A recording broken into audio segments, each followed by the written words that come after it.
Encore moi. OK. J'ai présenté cette présentation. C'est un topo sur Spectre Pro, la nouvelle version.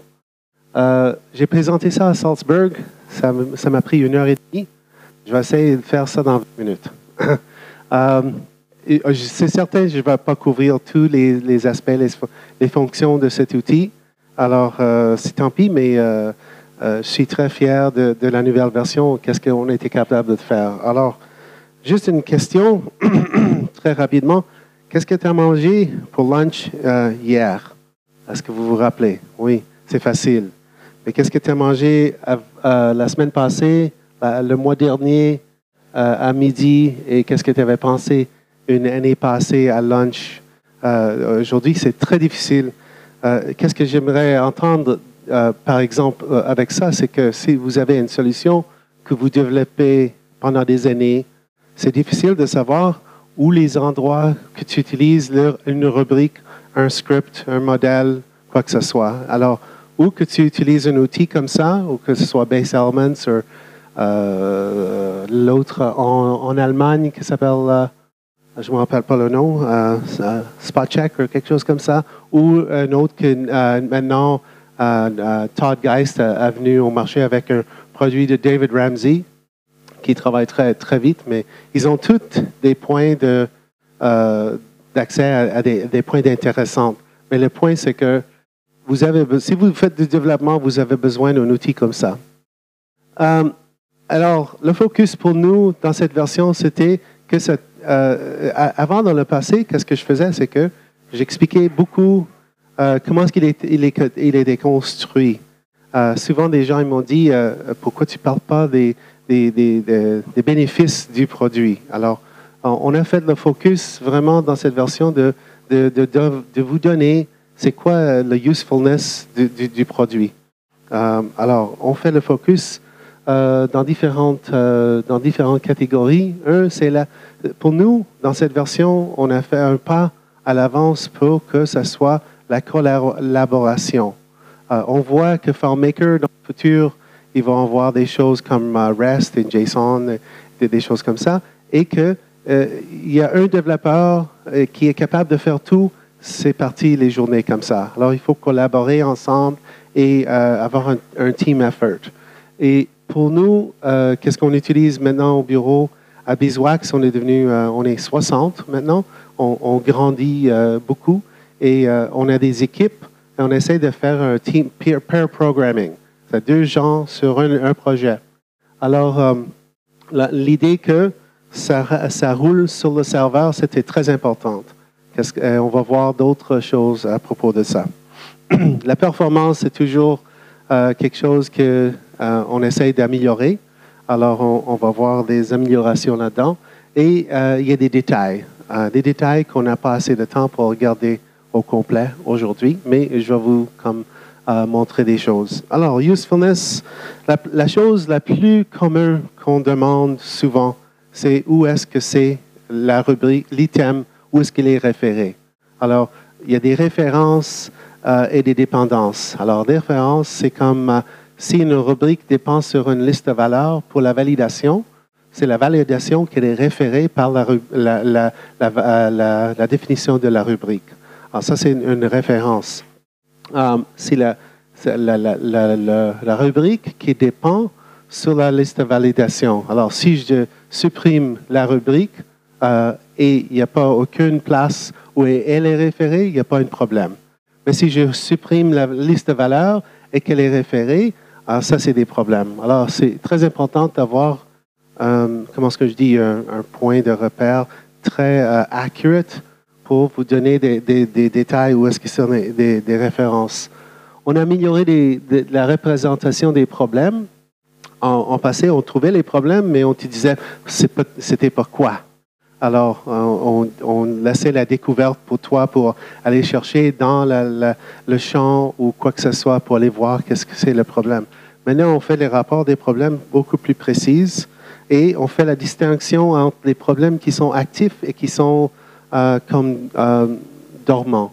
Alors, ça, c'est partout dans le système. Il y a une personne qui m'a dit qu'il a beaucoup aimé MD5. je pense que c'est toi. On utilise ça beaucoup dans Inspecteur pour faire les comparaisons.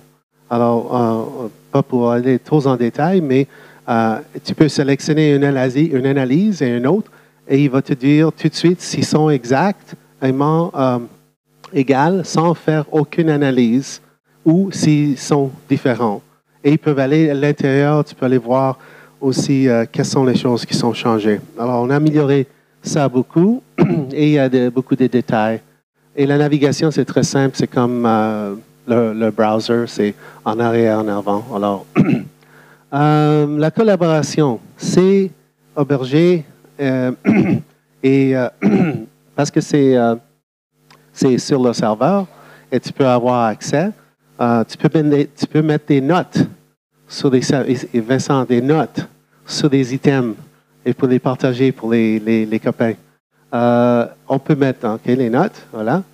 Et quand tu fais une analyse, tu mets une note. Quand tu fais la prochaine analyse, la note, ça suit l'analyse. Alors, super. Tu peux faire des comptes pour des gens. Alors, tu peux faire un team. Tu fais des comptes différents gens. Et quand ils font des analyses, ils peuvent faire les solutions aussi privées. Alors, si je travaille avec une équipe, je ne veux pas voir tout le bureau qui voit que j'ai des analyses pour Air Canada ou quoi que ce soit. Alors, tu peux faire des analyses, tu peux faire des solutions privées et les analyses pour ces solutions sont disponibles juste pour les gens qui y ont accès. La performance, ça roule sur le serveur. Et la chose très intéressante avec cette version-là, c'est qu'on est les premiers à faire ça. C'est qu'on a coined a new term. On a Perform Script on Server, PSOS. Nous, on fait PDOS, Process DDR on Server. Et c'est très, it's very addictive. Je te donne avis. Maintenant, quand je suis au bureau, avant de partir, j'embarque 2 ou 3 DDR, je m'en vais à la maison. Ils font le processing tout sur le serveur. Ça prend quelques secondes pour les envoyer sur le serveur et ça ne m'empêche pas que ça fait pas travailler ma machine. Alors, c'est très intéressant. Il y a du très bon feedback quand ça roule sur le serveur. Alors, ça roule sur le serveur. Il y a beaucoup de choses qui font là-dedans. Les détails, OK, on va regarder ça, des exemples, parce qu'on n'a pas assez de temps pour parler de tout ça. Alors, il y a beaucoup de détails. On va regarder quand on regarde le démo. Une seule chose, c'est que dans la dernière version, on avait juste 30 catégories autres. Maintenant, dans cette version, on a 120. Alors, quand on va voir les catégories autres, tu vas comprendre qu'est-ce que je dis de ça. OK, performance. On fait un petit survol entre la version 3 et 6 très rapidement. Version 3 et 4 n'étaient pas fully threaded. En 5 et 6, on est fully threaded. Alors, ça veut dire que ça taxe ta machine complètement. Quand le plugin, parce que ça travaille avec un plugin, lui, il reçoit les données pour faire le parsing sur ton DDR. Il est 64-bit, fully threaded. Il va complètement brûler un fond dans ton ordi. Et quand on le travaille sur le serveur, qu'est-ce qu'on fait? C'est qu'on fait un blocage. Comme j'avais parlé de ça l'autre jour, quand on parlait de truncate table, on bloque qu'il y a juste un qui peut travailler à la fois. Sinon, le serveur, ça ne serait pas usable pantoute. Alors, ça, c'est 64-bit. L'histoire de la table de dépendance. Alors, la table de dépendance, c'est la place où tous les données rentrent dedans. Alors, si j'ai une rubrique qui dépend sur une liste de valeurs, il y aura une fiche dans la table de dépendance qui dit d'ici à ici, j'ai une dépendance. Alors, parce que 85 des importations vont dans cette table, n'importe quoi qu'on fasse, si on fasse des améliorations là-dedans, on va avoir des améliorations de performance très visuelles. Alors, on a réduit le nombre de rubriques pendant des années. On essaie de squisher ça, je ne sais pas, ce n'est pas un mot français, mais de faire plus serré. Et on a aussi pensé à faire plus petit des nombres d'index. Des index textes sont plus lourds que des index numérétiques. Alors, on fait toujours du travail. Et je peux te dire que peut-être l'année prochaine, c'est encore plus petit. Ça va devenir encore plus petit. Alors, la table de calcul, c'est la même chose. Inspecteur normalise tous les calculs autour de tout le système. Alors, tu n'as pas besoin d'aller dans des script steps pour aller chercher des calculs ou des rubriques. Tu regardes dans la table de calcul, tu peux faire des recherches là-dedans pour tous les calculs qui existent n'importe où. Qu'est-ce que ça vous permet de faire? C'est d'aller chercher un string ou une fonction de plugin et tu peux chercher dans une place que tu trouves partout. Qu'est-ce qu'on a fait pendant des années, sauf que la version 5, on a quand même la même tendance d'aller plus bas. Alors, plus petit, plus efficace. Le résultat final, c'est que si on regarde le bleu, c'est le nombre de XSL files qu'on utilise pour chaque XML file que vous avez. Alors, on fait beaucoup plus de processing et on est beaucoup plus rapide. C'est à cause que le travail qu'on a fait dans les deux autres tables. OK. Demo time. Alors, j'ai ici la nouvelle version. Ça, c'est l'interface ici quand tu l'ouvres.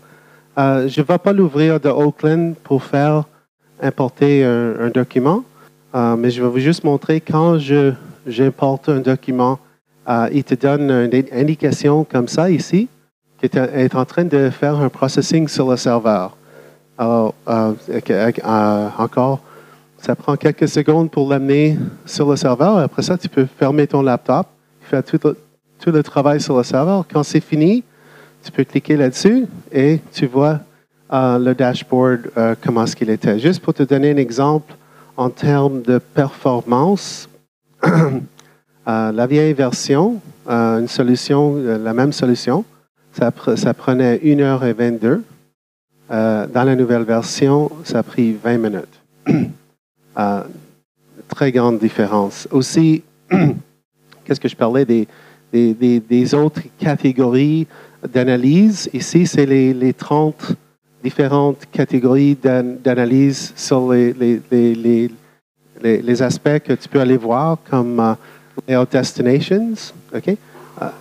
Ça, c'est représenté, si on va les voir rapidement, ici dans Other. Alors ça, c'est à peu près 117. Et alors, si je veux aller voir Layout Destinations, qu'est-ce que c'est? C'est des choses qui sont normalisées d'une autre façon. Alors, je peux voir ici que j'utilise, disons, Layout by Name, by Calculation. Je l'utilise 34 fois. Et ça, c'est les endroits où je l'utilise. Et je peux voir ici que celle-là est dormant. Alors, c'est disabled. It's a disabled script step. Je peux aller voir, je peux cliquer là-dessus. Et voilà, go to layout. Il y a un nom. Un nom, c'est par un variable ici, mais c'est disabled. OK? Alors, même du dashboard, on peut accéder tout de suite à voir la colonne au centre. C'est tous les rubriques ou les layouts qui sont pas référés. Alors, tu peux tout de suite passer un coup d'œil sur les choses que tu peux peut-être enlever. Mais en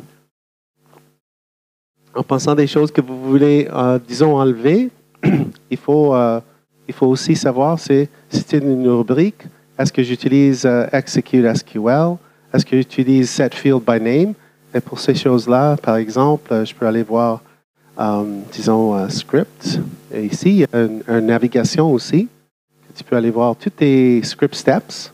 Alors, ça, c'est tous les steps que tu as disponibles en FileMaker, mais que tu es en train d'utiliser. Alors, ici, je veux voir Set Field by Name et tu es référé 5 fois. Alors, je peux avoir confiance que si j'analyse la solution, que peut-être ces places-là, c'est des places où je veux faire attention si je connais la solution. C'est quoi les rubriques que j'utilise avec cette fonction-là? Parce que c'est une fonction de indirection. OK? Alors, navigation très simple. Je peux aller, grosso modo, je peux aller des bases. Alors, ça, c'est toutes mes bases. Je peux aller voir les rubriques qui sont dans cette... Allô? OK. Alors, je peux cliquer Fields. Alors, maintenant, je suis en train de regarder les rubriques là-dedans. Comme je disais avant, je peux mettre des notes. Ici, c'est des notes. Vous voyez que l'icône s'apparaît juste quand je sélectionne s'il n'y a pas une note. Alors, on a fait beaucoup de travail là-dessus sur l'interface. On peut mettre une note ici. Je tape une note. Maintenant, j'ai une note qui est disponible à chaque analyse. Une autre chose, quelqu'un a demandé hier au sujet des privilèges. Nous, qu'est-ce qu'on peut faire aussi, c'est de mettre une perspective de la sécurité par-dessus qu'est-ce qu'on regarde. Alors, je peux les voir ici. Par-dessus la table, cette privilège ici, Tool Full Access, ça me dit qu'est-ce que est le privilège pour cette rubrique. Mais en plus de ça, il y a une autre fonction ici qu'on peut voir tous les privilèges pour une rubrique dans une place. Alors ça, c'est très difficile d'aller en dedans et sortir, en dedans et sortir, et se rappeler de tout ça. Alors ça, tu peux le copier, si tu veux, tu peux le copier et partager avec tes copains.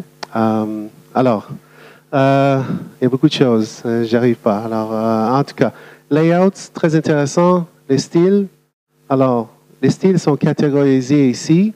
On a groupé Default Style, Theme Style, Layout Styles, Local Style. Ça, c'est la chose importante, c'est celle-là ici. Si je regarde ici, j'ai un modèle qui a 28 objets sur le modèle. Alors, ça, c'est les objets qui existent sur ce modèle. Ici, ça me dit que 80% de mes objets sur ce modèle sont style. Ça veut dire qu'ils ont des styles locaux. Ça veut dire que ça va être plus lourd à transporter quand tu fais du Web Direct ou quoi que ce soit. Tu peux cliquer là-dessus, elle va t'amener à les objets. Tu peux aller corriger les objets, les mettre dans un style et tout ça. OK, I'm running out of time. 5 minutes encore, ça va? OK. Des scripts. Souvent, on travaille avec des scripts. Alors ici, je peux faire une recherche. Typiquement comme en FileMaker, tu peux rentrer en mode recherche. Je vais chercher tous les scripts qui ont le mot sort. OK? Je peux aller voir les steps sur le script, mais avant de rentrer là-dedans, je peux vous amener l'information ici qui existe. Alors, on a des colonnes ici.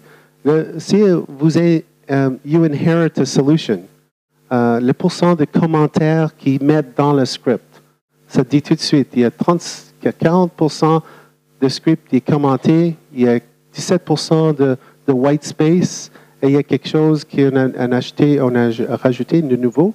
Combien de steps qui sont disabled, qui ne sont pas en fonction. Okay? Alors, on peut voir tout de suite qu'ici, il y en a 6,9% qui sont disabled, mais celle-là, je peux rentrer dedans, je peux aller voir les steps, c'est tout color-coded. Si je veux voir un peu les problèmes, on n'a pas regardé à ça, on peut aller, par exemple, voir les problèmes par rapport à des rubriques. Alors, les rubriques sont ici. Et je peux aller voir les rubriques, les 6000 rubriques, ou je peux cliquer sur le warning sign et ça filtre tous les problèmes avec les rubriques. Je peux cliquer sur le warning, ça me dit c'est quoi le problème. Aussi, ici, c'est It's a dormant auto-enter calculation. Je peux cliquer sur les thèmes. Je peux marquer que c'est corrigé. OK. Alors, voilà. Ça me dit qu'il y a 2 qui sont corrigés là-bas. OK. Et je peux aller de l'analyse, cliquer sur tous les problèmes. Et ça me donne la liste de tous les problèmes. Et ici, je peux aussi marquer que c'est corrigé. Alors, Team Effort, corriger les problèmes. Très rapidement, on va essayer de vous montrer un petit peu. Non, c'est pas celle-là. DB Comparison. OK, no changes. Celle-là avec celle-là. OK, il n'y a pas de changement entre la première version et la deuxième version. Et il y a des changements. Ah, c'est pas cet exemple-là. Où est-ce que je l'ai mis? Mystery Central. OK, ici. Alors, tout de suite, ça me donne des petits triangles où il y a des changements. Je peux aller, par exemple, dans les scripts, je peux aller voir. OK, il y a un changement ici. Ça, c'est un nouveau script depuis la dernière analyse. Je peux cliquer sur le triangle. Il va me montrer un before and after. Nous, on fait un hash de tout ça. Mais on fait un diff Unix avec tout ce qui est là-dedans. Tu peux le copier. Et il y a 2 caractères qui sont modifiés et il y en a 64 qui sont supprimés. Alors, texte. Alors, je peux créer un nouveau document. Et voilà. Alors, ça, c'est qu'est-ce qui était supprimé. Ça, c'était qu'est-ce qui a été changé. Alors, j'ai supprimé une partie du script, mais aussi, au même temps, il y avait du nombre de steps dans le script qui est changé. Alors, c'est pour ça que ça s'est changé. Alors, il y a beaucoup de choses à propos des changements. Tu peux aussi générer un rapport de qu'est-ce qui est nouveau, qu'est-ce qui est changé, etc., etc. Dernière quelques minutes, là. Oui, j'en ai pas assez de temps. Il y a beaucoup. Alors, la dernière chose que je vais vous montrer rapidement, c'est les visualisations. Oh non, avant de ça, c'est très important. Oui, il faut que tu regardes ça parce que pendant mon temps ici en Europe, j'ai travaillé sur une nouvelle fonction. Et c'est ça ici. On peut interroger. On retournait la fonctionnalité qu'on avait à un moment donné, detection. Alors, on a la détection, on a une centaine de possibilités de faire la détection. Je vais juste vous en montrer quelques-unes. Alors, account is inactive. Qu'est-ce qu'il y a d'autre ici? OK. Je vais chercher pour ça et peut-être by category. OK. Table is missing. Alors, voilà. Oh, no, it's not finished. Un instant. OK. So, c'est un travail en cours. OK. Voilà. All right. So, voilà. Qu'est-ce que ça mène? Ça amène un rapport. C'est pas fini la présentation, mais l'idée, c'est que tu peux interroger pour n'importe quoi. Il y a beaucoup de choses et on amène des suggestions. Alors, par exemple, je peux interroger, j'enlève ça, je peux interroger des choses comme field value list is missing, container data is being stored internally. Alors, des vieilles solutions ou des conteneurs qui stockent les data dans les conteneurs. Je peux cocher ça, je dis montre-moi ça. Et tout à fait, il y a des temps de rubriques qui stockent des data internes. OK? Alors, cette fonctionnalité-là, c'est immensement... c'est flexible, tu peux faire des sets de comment est-ce que tu veux vérifier tout ça. Il y a beaucoup de possibilités là-dedans. OK. Les visualisations, très rapidement. Si vous n'avez jamais vu ça, ça c'est le fun. Qu'est-ce que c'est? C'est une représentation de tous les scripts qui existent dans une solution. C'est fait en D3. Si vous êtes intéressé à faire la data visualization, vous pouvez aller voir D3.js. Alors, qu'est-ce que ça me permet de voir? C'est que je peux me rapprocher. Ça, c'est un script qui a 151 steps et qui est référé par des boutons ou des autres scripts. Et tu peux voir l'interaction parce que tu peux voir le foncé. C'est les scripts qui appellent cela. Oui.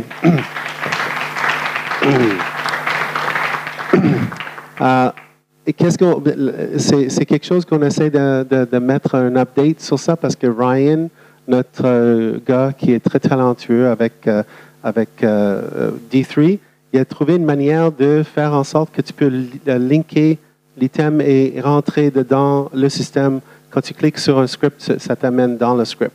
Okay? Mais en tout cas, moi, je trouve ça très intéressant, qu'est-ce qui est possible, et on a tellement d'autres visualisations qu'on n'a pas le temps pour couvrir, mais c'est tout. Il me reste une minute, c'est déjà 12h30, il faut aller manger. C'est ça. Alors, des questions très rapidement? Non? Oui, attends, j'ai oublié. Alors, ça et ça. OK. on peut créer des solutions meilleures, on enlève des problèmes, on enlève du code qui est en train de dormir, on peut le supprimer et ça m'aide à mener les enfants à le collège. Et ici, on a un spécial pour vous, c'est 30% discount jusqu'à la fin du mois. Le code, c'est Euro 2016. Merci.